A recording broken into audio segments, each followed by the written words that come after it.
La deuxième valeur qui est importante pour moi et qui compte beaucoup sur Pattaya, c'est l'éthique. Alors l'éthique, c'est toujours quelque chose de complexe à définir, puisqu'en fait, on le confond souvent avec la morale. La morale est quelque chose de quasi universel. L'éthique est quelque chose d'appréciable au niveau individuel. Donc c'est vrai que c'est difficile à quantifier, à exprimer.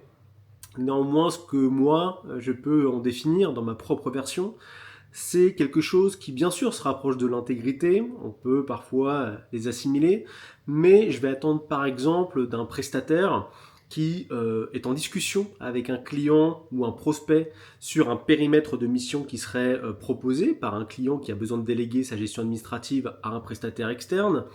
Je vais apprécier la capacité de l'adhérent, d'un de mes adhérents, d'un assistant indépendant à poser ses limites.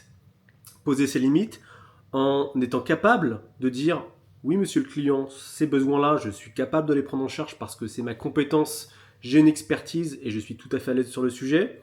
Ce besoin-là, monsieur le client ou madame le client, la cliente, je ne suis pas forcément la plus à l'aise du monde parce que effectivement je n'ai jamais touché à ce périmètre-là. Néanmoins, si tel est votre souhait, je peux quand même m'y atteler avec telle ou telle ressource qui serait forcément bienvenue dans l'appréciation de cette mission. Mais si vous me le permettez et que c'est faisable, alors je veux bien m'y atteler, c'est juste qu'il faudra considérer un temps différent, une temporalité différente, ou alors tout simplement, ce que vous me demandez là n'est pas du ressort de ce qui est possible de faire dans mes prérogatives. Quand on me demande de faire de la comptabilité pure, de saisir des lignes de bilan, ou quand on me demande de rédiger des contrats qui impactent le patrimoine de l'entreprise, voire le patrimoine du représentant légal, voire même qui peuvent être amenés à avoir des incidences au niveau pénal pour le représentant légal de l'entreprise, on ne s'amuse pas, quand on est assistant indépendant, à apprécier ou à accepter sans discussion ce genre de mission.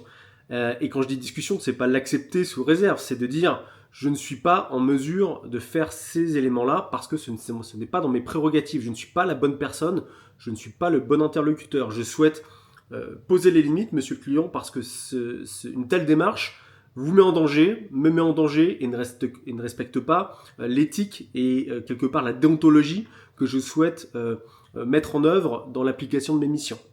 Donc ça, ce sera fondamental et ça permettra à tout le monde de mieux dormir et de mieux apprécier la réalité au quotidien.